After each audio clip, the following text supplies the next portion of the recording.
Uh-huh. I know what you're thinking. Is this the booth, drafting the circuits, three-way theater, or the Kevin Jackson show? Well, to tell you the truth, in all this excitement, I kinda lost track myself here on Whoobazoo.com. So, do you feel lucky, punk?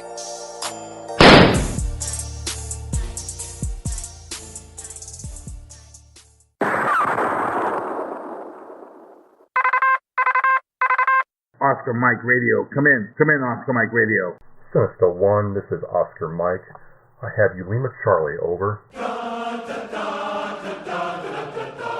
the halls of Montezuma to the shores of Tripoli, we will fight our country's battles in the air, on land or sea. First to fight for right and freedom, and to keep our honor clean. We are proud to claim the title of United States Marines. Good evening. Today is Thursday, July 13th, not Friday the 13th, 2017. And today we have episode 52 of Oscar Mike Radio. 52 episodes, 52 weeks in a year. That's right, this has been going solid for a year now. So this is the last episode of the year, and then we start a new year.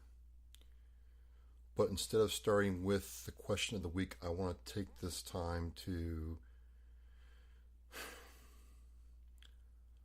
think about for a minute the Marines and sailors who were killed in Mississippi when the KC-130 went down. It's a dangerous job. You don't know what's going on. It's a tragedy because it's peacetime. It doesn't appear that any kind of enemy sabotage or air-to-air combat, nothing. It just appeared to have a catastrophic failure and went down. And it must have happened fast because none of the crew could get out. So I just want to dedicate the first portion of this episode to the Marines and sailors who were killed, and we want to remember them in our thoughts and prayers, and understand again that our freedom is not free, and sometimes even in peacetime, I know we're engaged in Afghanistan, but overall it was a peacetime sortie mission, if you will. No one thought this was going to happen. So again, from me at Oscar Mike Radio and my production team and management team at Whoobazoo and Sinister One Productions, we offer our heartfelt condolences again to the family and friends of the Marines and sailors who were killed this week in Mississippi.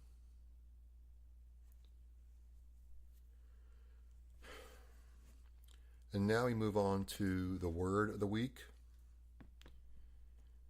And this is a very special episode for me. One of the main things I wanted to do this year, calendar year, is focus on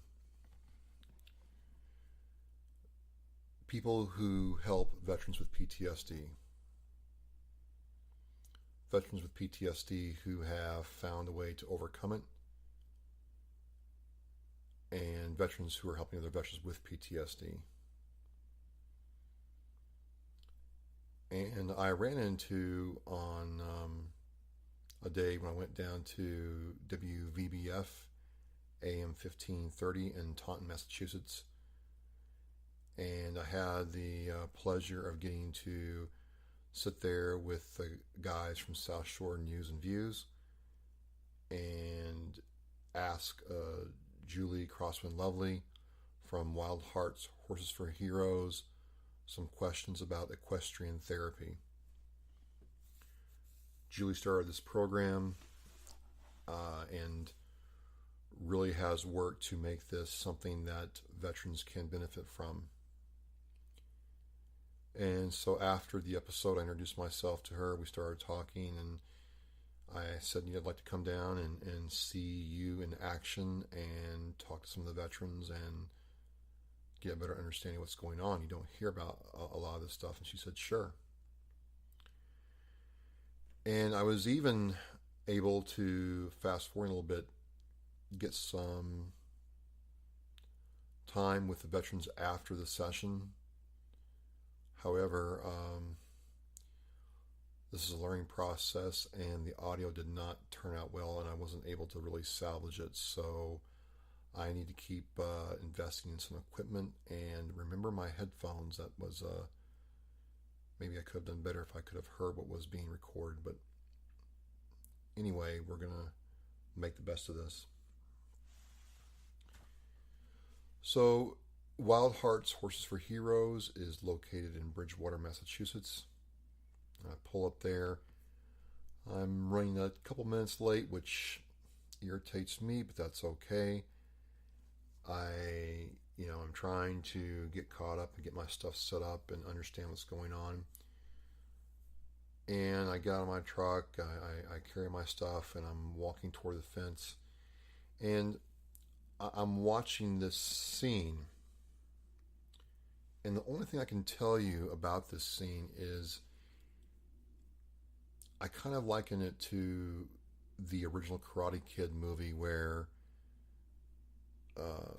the guy meets Mr. Miyagi for the first time, and he walks up, and Mr. Miyagi is calmly going through his kata steps, and he's at calm, he's at peace. Because what I'm watching this woman leading this horse around in a circle, and while she's doing this, she's calling out instruction to the veterans at the fence, and they're watching what she's doing. And she's not yelling. She's not screaming at the top of her lungs. There's no profanity whatsoever. It's a real balance of calm, authoritative instruction. So the horse is not distressed, but neither is the veteran or person watching this. And about 5 minutes into this, I really started to feel at peace just watching the interaction between Julie and the horse. And I allowed myself to forget about the fact that my GPS took me to the wrong spot, and I had this going on and that going on, and I just allowed myself to watch what was going on.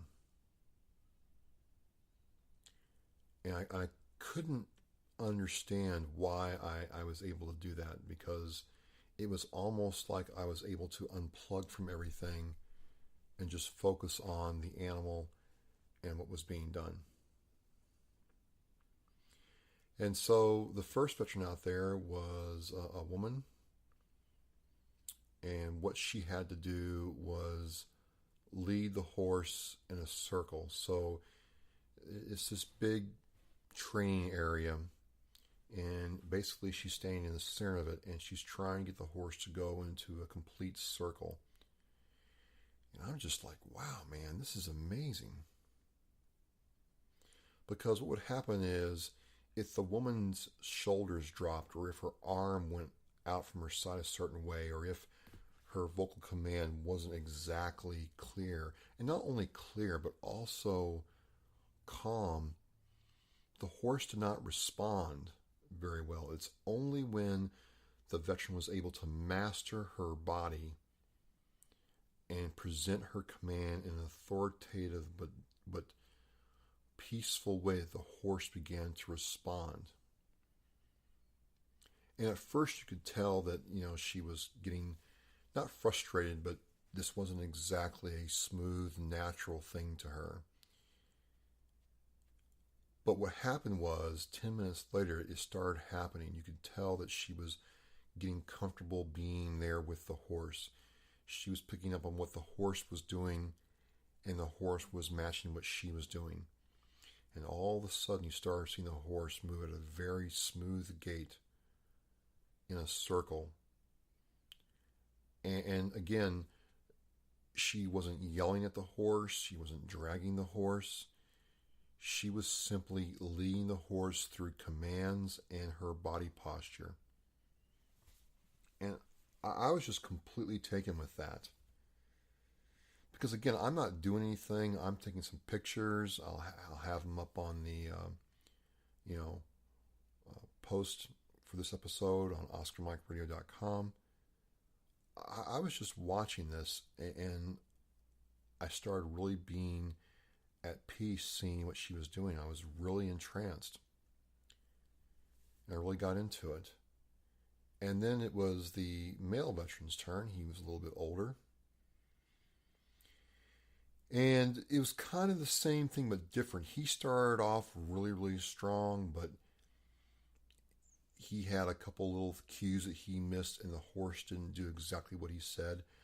But he didn't quit, and the thing is while he's doing this, for both of them, Julie is calling out instructions. She's not telling them how to do it. She's not, making them feel stupid. She's not, making fun of them, but she's giving constant encouragement, but in a way that really builds your self-esteem to go out and do this thing. Because, as Julie said, and would say later, the horse can take this person anywhere they want to go.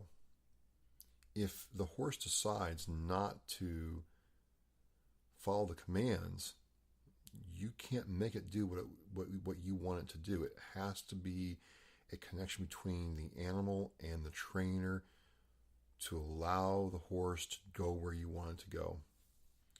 And that's what I saw with both of these veterans. And so they get to the end of the training session. It was about an hour and a half long. It was, a warm day. So by the time they're done with the horse, you can tell that they're gassed. It's not really a scientific word, but you can tell that they're drained, that they've given of themselves, that they have, put aside their, fears and frustrations and stepped out of their shell that the PTSD has put them in, and they've been able to work with the animal, but you can tell that they need a break. They're done for the day. And the best part of the whole experience was getting to talk to them after the training session. And again, I apologize for not having that audio presentable, but it simply wasn't salvageable. But what I did is I took my mobile unit and I set it up in this area, and I just had them talk to it, and we got started. And if I had to do this again, what I should have done is, what I need to do is I need to invest in some microphones I can actually hand the person and they can talk to, instead of having my unit point at them.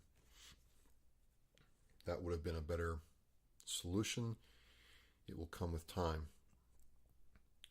But what happened was, at first, when I started talking to them after the session, we all sat in a semicircle, is at first they were very, very uncomfortable. They were agitated. They were very leery about talking to me. I was going to ask them some very personal questions. I was going to ask them some questions that they might not be prepared to answer. And I wanted to be respectful. And, I didn't know Julie that well, but I had tried to communicate to her that I really, I have talked to some veterans with PTSD before. I've worked with homeless veterans. I'll be respectful. If this doesn't work out, it's fine. And at first, they did not want to open up to me, and that was fine. But I just tried to make them comfortable. I tried to get them to laugh. I asked them how they were doing. And 10, 15 minutes later, we started being able to have a real conversation. And they both told me their stories of their service. They both told me about their battle with PTSD and why it was a problem.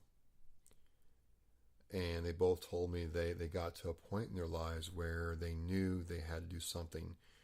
And in these veterans' case, it was a combination of family members and counseling that got them turned on to this equestrian program. And while we were there, Julie told her own story about, her past that got her started with this, and how she used horses to help her, and how she thought she could use horses to help veterans. She went over the difference between equestrian therapy and working with dogs, and how the two animals are very, very different. And we started being able to really open up and relax and talk. And I really appreciated what they were able to tell me. How they told me, and this is the best part of my day, how when they're doing this with Julie and the horses, they're completely at peace, to the point where they won't even take their meds that day. They don't need them working with these horses, and they know that if they could work with them, 7 days a week, they'd be fine. The horse is non-judgmental. The horse doesn't yell at them. The horse doesn't curse at them. The horse doesn't ignore them, because those horses are very in tune to what that person's doing at that time. And so working with the horse builds their confidence. It restores their self-esteem, and it allows them to connect with something bigger than themselves. And I was just taken aback, how these two veterans were in this fight for, their lives. And they understood what was at stake, and that they didn't miss any of their training appointments, and they didn't, feel like they were being forced to do this, and they wanted to come. They wanted to attend their training. They wanted to see the program work. And when you communicate with somebody on that level, it leaves an impression upon you. And I know there's a lot of orgs out there that do other kinds of work, and they get a lot of national recognition and international recognition, and all these awards or whatever. But it just seems to me that, kind of like the people who help the Justice for Huey folks get going, something as I wouldn't say ordinary, but someone understanding that a horse can help somebody else out, and developing a program for that was just a really humbling experience to be a part of, even for a short amount of time. And so we closed down. I got about, a good, 20 to 25 minutes, and then it was, you could tell it's time to shut this down. That was fine. Julie was excited to hear about, the podcast and what I was doing, and so I could come back, which I was very happy about. And I just had a really, really good time doing this one. And technical issues aside, those can be fixed, going forward. I know what to do to improve my process. I would encourage anyone to go to the website, which I will have in the blog post, and go to the Facebook page, Wild Hearts, Horses for Heroes, and check out what they're doing. They're always having something going on. They're always trying to do something to get people involved. And I believe they have a raffle going on right now for a $2,000 travel voucher to the Bahamas or someplace like that. So it's a good cause to give money to. It's nice and local if you're in the Massachusetts, Rhode Island area. And if you want to check out what they do and how they do it, and you have the time, I would encourage you to do so. And I think it was fitting to end this year on this note with this great organization, and how it's you can see your donation dollar being put to work. You can understand how these horses are being used, and how these veterans get a second lease on life because they were able to work with them. And again, you deal with so many organizations out there doing this or doing that. It's a really unique place. It's a really unique idea. When I say unique, it's just not being done a lot. The VA is looking at it as an alternative therapy. They're still doing their research, however long that will take. But in the meantime, there are people getting veterans to this place, and these veterans are getting a chance to enjoy life and live life again. And you just can't say enough about that. So, Julie, I look forward to talking to you again. I certainly enjoyed my time out there. For those 2 hours I was out at your place in Bridgewater, I really felt like all my cares and concerns were put away, and I was able to connect not only with you, but with the veterans, and understand what horses can do to help people with PTSD. So that is my word for the week. Thank you very much. And next week we'll be talking to Justice for Huey, hopefully, and seeing what they're up to. And they're with dogs. Wild Hearts Horses for Heroes is horses. And again, thank you for making this year the best that it can be. Poe and Grunt are complaining about the fact that we're not bombing North Korea back to oblivion. They feel that China is just dragging their feet, that Russia's not doing enough, that other countries aren't doing enough to really force North Korea to get with the program, if you will, or in their program of trying to launch a tactical ballistic missile from North Korea to the U.S., and they want this to stop. They just want the B-1s to go in there and start carpet bombing the place and remind the world that, you don't mess with the U.S.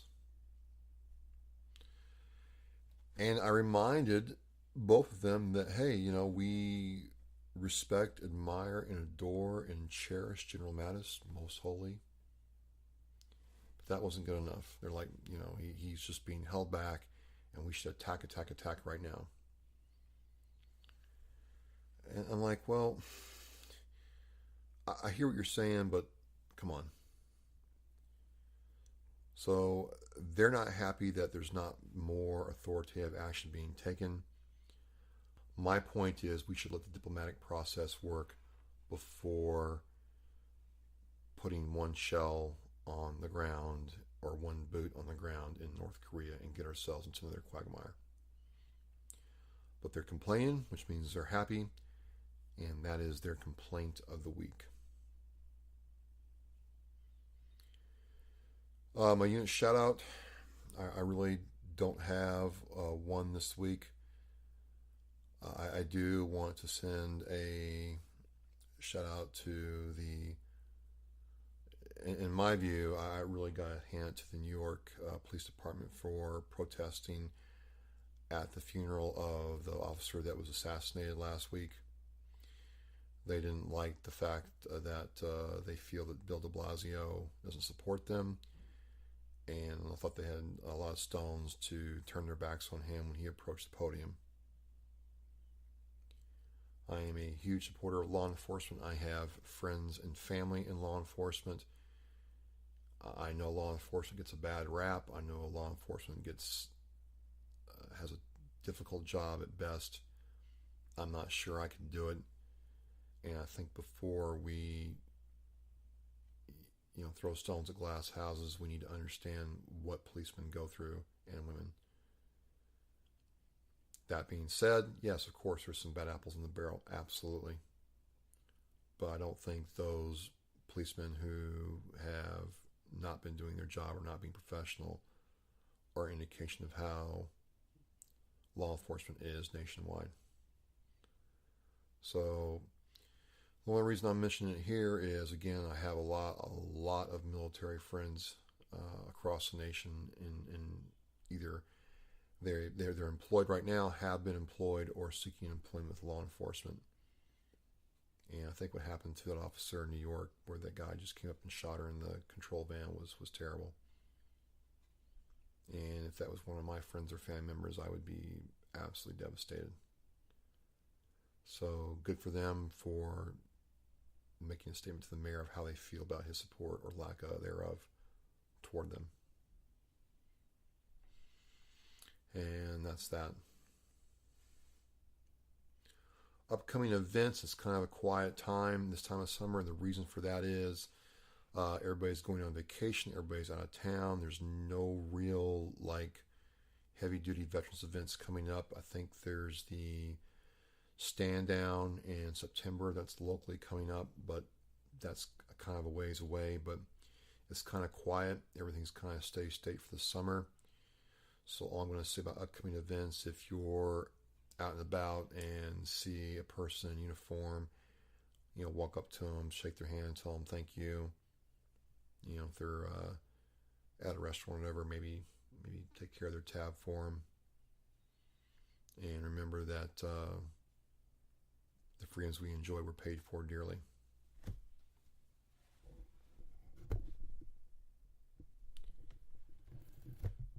So that is it for episode 52. That's right. That's episode 52 of Oscar Mike Radio. And I'm just going to close out this 52nd episode again saying thank you to everybody who has listened, everybody who has supported me, all the guests who've come on the show, Guardian Overwatch, Operation Teammate, Smitty's Kitchen, now the Taco Shell, Fitzy Mess, World War II Foundation, the family that got the honor flight to Washington, D.C., civilians who support homeless veterans and the homeless. I could go on and on. Thanks for all the feedback, all the putting up with my text and Facebook posts about my episodes and my silly YouTube videos and Instagram videos. I'm just trying to have fun and do something good at the same time. So that's it. This is Travis with Oscar Mike Radio. Omar out. Oscar Mike Radio, over and out. From the halls of Montezuma to the shores of Tripoli, we will fight our country's battles in the air, on land or sea. First to fight for right and freedom, keep our honor clean. We are proud to claim the title of United States Marines. Oscar Mike Radio, do you copy? Mr. One Actual, I have you 5x5. Anchors away, my boys, anchors away.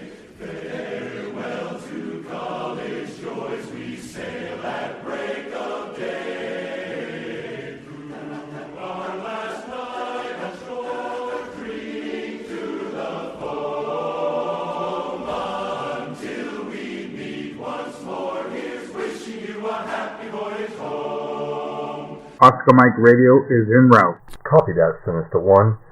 Coming at you from the City of Champions, Brockton, Massachusetts.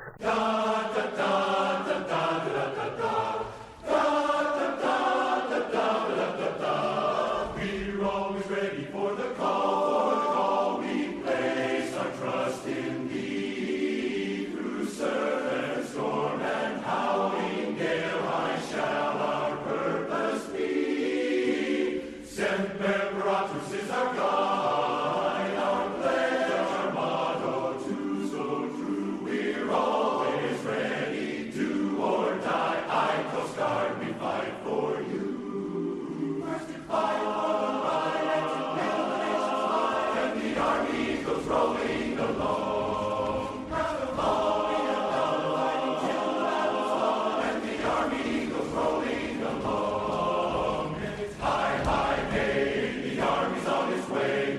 Count off your cannons loud and strong, for where'er we go, you will always know that the army goes rolling along. Come in, Oscar Mike Radio. Oscar Mike Radio, veteran in action.